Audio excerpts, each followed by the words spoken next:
Hello there, today is Saturday the 14th of October and here is what I learned from people during this week. Turn off notifications, the power of mindset, the word think in content creation, 4 questions to grow and making an impact your way. So check it out.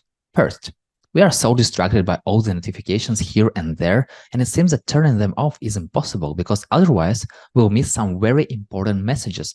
But during the Freelance Thrive conversation, Eryn shared her approach. I actually turn off all of my notifications permanently. So Slack will not tick on my screen. My emails don't pop up in different places. Even my phone doesn't have its ringer on. So if it's really, really urgent, people know how to get a hold of me. But truthfully, with most of the work that I'm doing, nothing needs to be done right now, right this second. And I feel very much the same about the work I'm doing. So yeah, from now on, notifications off. Second, while preparing for a geography test with my kid this week, I had a moment of despair when after preparing for 2 hours, he told me that he still didn't understand it. But when I asked what exactly he didn't understand, the answer was everything. I just don't understand.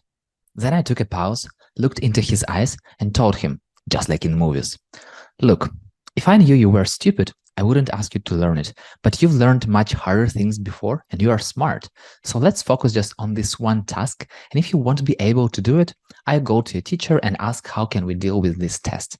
So he focused and did a task rather easily. And then he did other tasks we needed to be fully prepared for.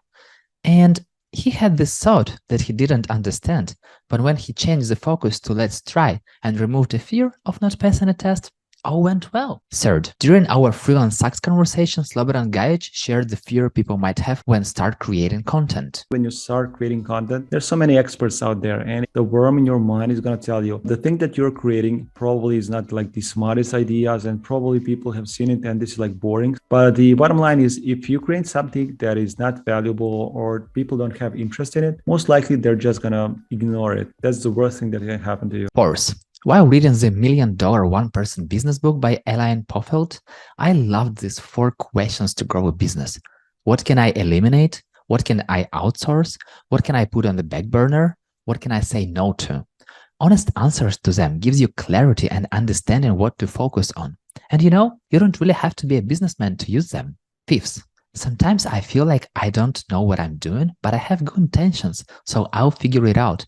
And on Community Live Conversation, Fihmiya Hamdan shared a story that speaks to my heart. When I was young, there was a lot of pressure from family to be like a doctor or go to school. But again, I was the middle child, so I rebelled a bit. And I always had put my foot down and I said, no, I want to do this. I want to do what makes me happy. I want to do something where when I can look back, I can say I did it for myself and not anyone else. I don't know where I'm going to go, but I do know that I'm going to do some good in the world, no matter what that looks like. So I would wake up each morning saying, I'm going to do something, but it's going to make an impact. What it's going to look like, I don't know, but I am going to figure it out. And now I know I'm not alone.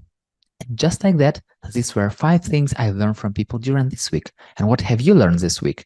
Share it in the comments here or on LinkedIn or whenever, and let's connect. If you learned something new, share this episode with your friend. That's it. I'm done. See you next week.